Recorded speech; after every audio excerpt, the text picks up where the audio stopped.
अस्सलाम वालेकुम my YouTube family, क्या हाल है आप सबका। उम्मीद करती हूँ खैरियत से होंगे। आज की मेरी इस वीडियो में आप नेकलाइन की डिज़ाइन देखेंगे। बहुत ही खूबसूरत नेकलाइन की डिज़ाइन है। आपको इसमें डिज़ाइनिंग आइडियाज़ मिलेंगे। आपने डिफरेंट कलर के फैब्रिक से या ट्राउज़र के फैब्रिक से नेकलाइन के डिज़ाइन किस तरीके से तैयार करने हैं।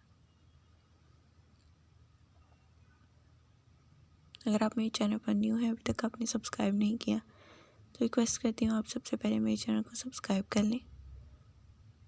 सब्सक्रिप्शन के बाद बेल आइकन को ज़रूर प्रेस करें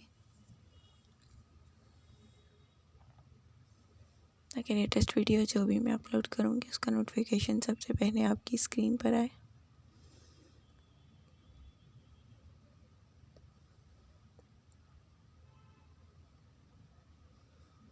उम्मीद करती हूँ मेरी आज की वीडियो आपको ज़रूर पसंद आ रही होगी। वीडियो के एंड तक ज़रूर देखिएगा, वो स्किप किए ताकि लेटेस्ट आइडियाज़ बगैर मिसिंग के आप तक पहुँच सकें।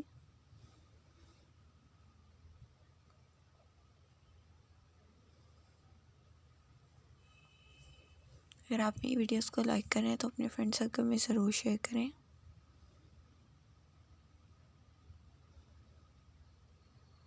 हम अपनी वीडियोस को किस तरह बेहतर कर सकते हैं उससे रिलेटेड आइडियाज़ भी आप कमेंट सेक्शन में शेयर कर सकते हैं। मेरे चैनल जो कि फ़ैशन से रिलेटेड है, इसमें फ़ैशन अपडेट्स ही आपको मिलेंगी। प्रीवियस वीडियोस में आप देख सकते हैं मार्केट में जो कुछ भी फैशन एंड ट्रेंडिंग होता है उससे रिलेटेड आपको आइडियाज़ शेयर किए जाते हैं। वीडियो को एंड तक देखने का बहुत शुक्रिया। तो हमें बहुत याद रखिएगा। मिलते हैं अगली वीडियो में लेटेस्ट अपडेट्स के साथ। अल्लाह हाफ़िज़।